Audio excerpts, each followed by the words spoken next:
All right, Steve Says Boom fans. How about a little trip down memory lane? My memory lane in particular. Um, I found something the other day, a reprint. It's a treasury edition. And the memories just poured back into me. And I was like, oh my word, has there ever been a more perfect subject for my little YouTube channel right now? Um, I have major plans for the channel. Right now, I'm just going backwards and forwards. It's just me and it's a single narrative. I understand. Not the most exciting thing in the world. There's no editing. There's no fancy stuff going on. That stuff's coming down the pipeline. But until then, I think it's, sort of appropriate that we get to know each other and you get to know me. I'm talking about this book. It's Marvel Treasury Edition number 26, originally published in 1980. It features a sequence of old Hulk issues from the 1970s. It also features the first appearance of this guy. All right? Yeah, that's the Bi-Beast. All right? So it reprints Hulk 169. It also reprints 168 with Modok and the Harpy. At the time when I was in England, back issues that were from that era, which is like 1973, totally impossible to find. Even if you went up to London, I went to the premier comic shop in London at the time, which was a place called Forbidden Planet. You didn't find back issues like that. You didn't find them. So, something like this was worth its weight in gold. And plus, the format of it is just beautiful. It was huge. So, there I am. I saw it in a shop. I can't remember exactly where I bought it. I know I bought it in probably like 1984. Okay, so I bought it 4 years after it had been published. And I read it again and again and again and again. And this little picture here became the inspiration for a t-shirt that I made. I've showcased it before. I made it in 1988. I painted a Bi-Beast t-shirt and wore it for many years. And I've worn it recently. It's very fragile, of course. And somehow it still fits. But I have worn it. But anyway, back to the glory. So, without access to all these thousands of back issues and comic shops, because by 1980 in America, there was nothing that wasn't unavailable, that was available to you. You could go into a comic shop and buy almost anything you wanted. You could get FF1, you could get Golden Age books, you name it, you're going to get it. In England, that wasn't the truth. We just made do with what we could get, scraping here, scraping there. If you found a Marvel 2-in-1 from 1978, that was it's a bonus. So, when I was at home and reading this a million times, I was taken back by the sheer imagination of it at the time.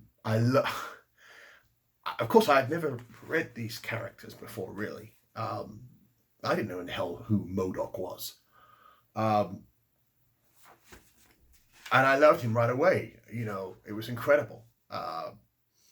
But let's get to the highlight of what this issue is. And that is the Harpy. So, Modok manages to hypnotize Betty into, coming over to his secret base. And at the time, Betty is going through a period where she, hates Banner and the Hulk, just hates the whole situation. It's always going wrong. There's always massive amount of stress. So she finally snaps in one's issue. So, as you can see there, she's in the thing, and then boom, she gets she's getting hit with these, she's getting bombarded with these, radiation. And, ba-ba-dum, look at that. It's the Harpy. It's fantastic. And what is even more fantastic is the fact that she can fire bolts. See that? Bolts of energy from her hands. I don't know why she can fire bolts of energy from her hands. You know, but you know, she's like, she sort of looks like Medusa's face in a way there. And she's furious and she flies off. She goes, "Where's the Hulk?" And Modok's like, "Ooh, my plan has worked. She's going to take care of the Hulk for me." But, you know, as usual, as most characters find out when they take the Hulk on, they're basically going to lose. So the Hulk's, you know, beating her up. He's got her trapped right there. And he's like, "I'm going to, you know, finally pound you." And then take a look at this top little sequence here where she goes, it's me, Betty." And the Hulk's like, "Oh, you." And then whoosh. Okay.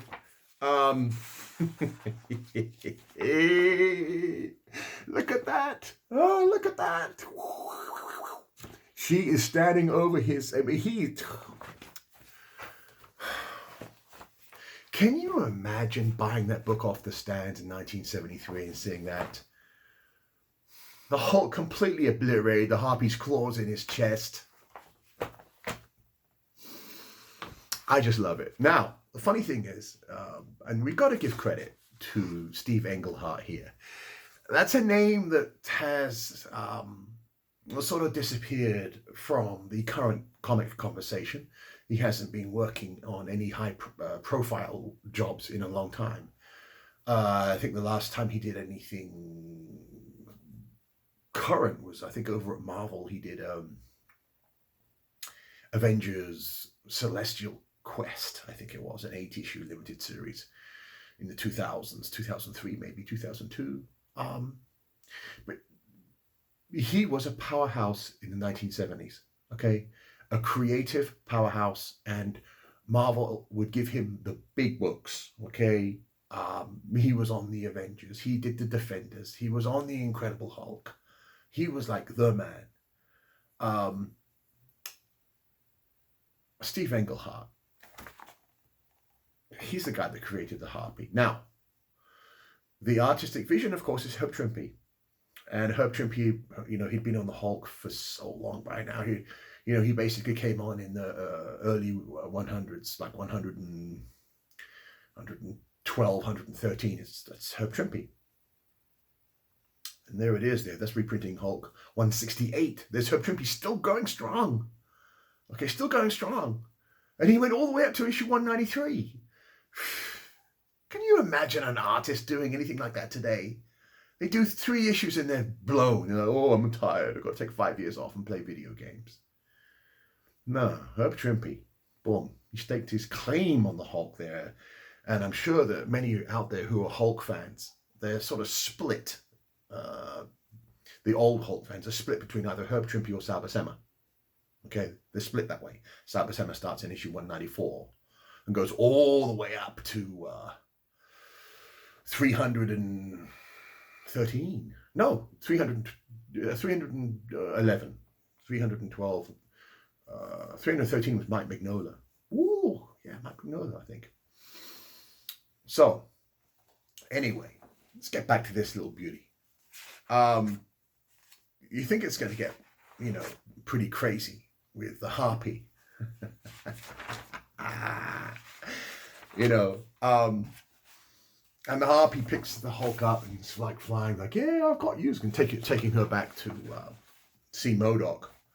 And believe it or not, this weird little cloud comes along. See that little cloud? And it pulls both of them up. It pulls both of them up to this city in the sky. And who's there waiting for them? It's the My Beast.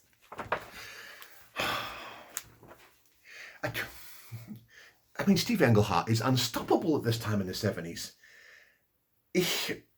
I mean, he's like this god. He's a guardian, like a, you know, you didn't realize at first, but he's like a robot, like a guardian that's been placed here on this world that's in the clouds. And there's like a little a flashback sequence right there, which explains that they're from Red Raven history. You know, so it goes all the way back. It has a nice little flashback, and it also has a footnote here. And it says, remember X-Men 44 and Submariner 26. See that? That's a footnote. So handy. They don't do that anymore. When I was younger, I was like, oh, I wonder if I'm ever going to get X-Men 44 and Submariner 26. Because it seemed impossible to me at the time. But anyway, they had a handy little flashback sequence. So I was able to get the gist of it. Again, the skill of Steve Englehart. I hadn't read those issues, but within boom, quite quickly, I had a little flashback. And it's really, again, it's just beautiful work. It's by Beast. And then the city gets attacked by Modok. I guess huge spoiler warnings. It seems as if the By Beast is, killed, and Modok escapes, and the Hulk, basically, falls to Earth, whatever it is, and Betty becomes human again. But that issue there, it was like the spark, and then I think about a year later, I picked up some other Hulk back issues. I was beginning to pick up original Hulk back issues from the 1970s, 1977, 78, 79. One of the issues I picked up was Hulk 216. Well, 215 and 216. It's the return of the By Beast, or the By Beast 2. So, I've always been a massive By Beast fan. This is the reason why, this is the reason why I wore that t-shirt. Now, of course, in recent years, the By has another connotation. So I stopped wearing the t-shirt basically after people would always make silly jokes. I thought they were sort of ignorant. But I'm always going to be a By Beast fan. I always love the Harpy. And who would have guessed that in issues of the Immortal Hulk not long ago, boom, Harpy, By Beast, and right now we have Exemner the Titan. So anyway, just a little flashback for you guys, just to let you know why I'm a By Beast fan, where it came from, and plenty more stuff to come, plenty more characters and stories, stuff about writers and artists. So this is just a tip of the iceberg. Boom!